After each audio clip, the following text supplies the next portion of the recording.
এই বয়সে এসেও যে এত সুখ পাওয়া যায় সেটা এখানে না আসলে বুঝতেই পারতাম না। আমি একজন স্কুল শিক্ষিকা।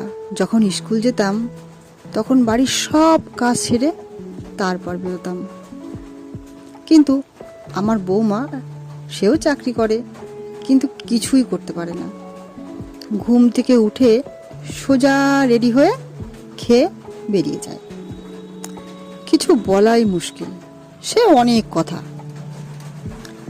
যখন ছোট ছিলাম বাবা বলতো সব কিছু শ্বশুর বাড়ি গিয়ে সকাল্লাদ পূরণ করবে। শ্বশুর বাড়ি এসে উল্টে আমার সব কিছু কাজ সেরে তারপর স্কুল যেতে হয়। এখনকার বৌমাদের তো কিছু বলাই যায় না, বলতে গেলেই ডিভোর্স চাই। তার চেয়ে বরং আমি মনস্থির করলাম আমি বৃদ্ধাশ্রম চলে যাব। এখানে আসার পর জীবনটা স্বর্গ মনে হলো। সমবয়সী বন্ধু হলো, খুব আনন্দে সব ভুলে গেলাম।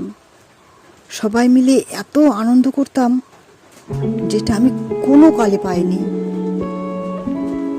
এখন শুনছি বৌমার বাচ্চা হবে, তাই আমাকে বাড়ি ফিরে যেতে হবে। আমার কপালে বুঝি এত সুখ সইল না।